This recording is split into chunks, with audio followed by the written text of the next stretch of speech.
നമ്മുടെ 200, അതായത് നമ്മുടെ പാലക്കാട് ജില്ലയിലുള്ള 278ഓളം കുടുംബങ്ങൾ, ആദിവാസി കുടുംബങ്ങൾ താമസിക്കുന്ന ഒരു ഊരിലേക്ക് മറ്റൊരു സംസ്ഥാനത്തിന്റെ അനുമതി കിട്ടിയാൽ മാത്രമേ ഇന്നും അവിടേക്ക് 10-12 കിലോമീറ്റർ നടന്നു പോകുന്ന ഒരു അവസ്ഥയാണ് ഇന്നും ഇവിടെ നിലനിൽക്കുന്നത്. നമ്മുടെ അതായത് കൊല്ലങ്കോട്, മുല്ലമടയിൽ വരുന്ന, കൊല്ലങ്കോട് റേഞ്ചിൽ വരുന്ന 5 ഊരുകൾ അവിടെയുണ്ട്. ഉന്നതികൾ, ഊരെന്ന് പറയാൻ പാടില്ല, ഉന്നതികളുണ്ട്.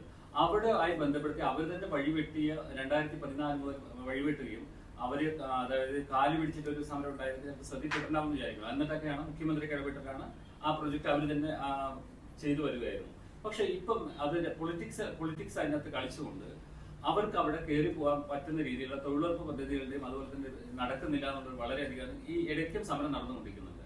അത്തരത്തില്, അതായത് സ്വതന്ത്രം കിട്ടി ഇത്ര വർഷമായിട്ട് സ്വന്തം നാട്ടിലൂടെ, സ്വന്തം വഴിയിലൂടെ നടന്നു പോകാനില്ലാതെ അവരുടെ അനുമതിയും അതുപോലെ തന്നെ പൈസയും കൊടുക്കണം തമിഴ്നാട്ടിൽ.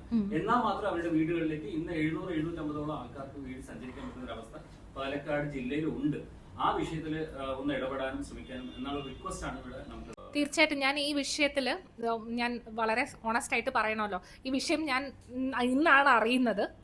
എൻ്റെ തഹസിൽദാരാണ് എന്നോട് പറയുന്നത് ഇങ്ങനൊരു സ്ഥലമുണ്ട്, 3 കിലോമീറ്റർ റോഡുണ്ട്. ആ 3 കിലോമീറ്റർ റോഡ് വന്നു കഴിഞ്ഞാൽ ആ ഒരു ഉന്നതിയിലേക്ക് വളരെ സ്മൂത്തായിട്ട് തന്നെ നമുക്ക് ട്രാൻസിഷൻ ചെയ്യാൻ പറ്റും. പക്ഷെ ഇപ്പം എത്രയോ കിലോമീറ്റർ താണ്ടി, അതെ, എത്രയോ കിലോമീറ്റർ താണ്ടി തമിഴ്നാട് സൈഡിലേക്ക് വഴിയാണ് പോകുന്നതെന്നുള്ള വിഷയം അറിയുന്നത്.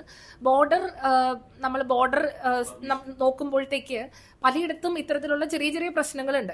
ഇതൊരു സിഗ്നിഫിക്കന്റ് ഇഷ്യൂ ആണ്. അത് നമ്മൾ അഡ്രസ്സ് ചെയ്യാൻ ശ്രമിക്കും എന്നുള്ളതാണ് ഒന്ന് പറയാനുള്ളത്. രണ്ടാമത്തെ കാര്യം, ഈവൻ ചില ഉന്നതികളിലേക്ക് നമ്മൾ നോക്കുമ്പോൾ അവിടെയുള്ള കറണ്ട് കണക്ഷൻ പോലും കൊടുക്കുന്നതിന് വേണ്ടി നമ്മൾ ഇപ്പോൾ തമിഴ്നാട്ടിനെ ഡിപ്പെൻഡ് ചെയ്യേണ്ടി വരുന്നുണ്ട്. അതെ, ഡിപ്പെൻഡ് ചെയ്യേണ്ടി വരുന്നുണ്ട്. പക്ഷെ നമ്മളുടെ പ്രയോറിറ്റി എന്ന് പറയുന്നത് ഏത് വിധേനയും ആ ഉന്നതികളിൽ കറണ്ട് എത്തിക്കുക എന്നുള്ളതാണ്, ഇലക്ട്രിസിറ്റി എത്തിക്കുക എന്നുള്ളതാണ്. അതിന് നമ്മൾ എല്ലാ ഓപ്ഷൻസും എക്സ്പ്ലോർ ചെയ്യും.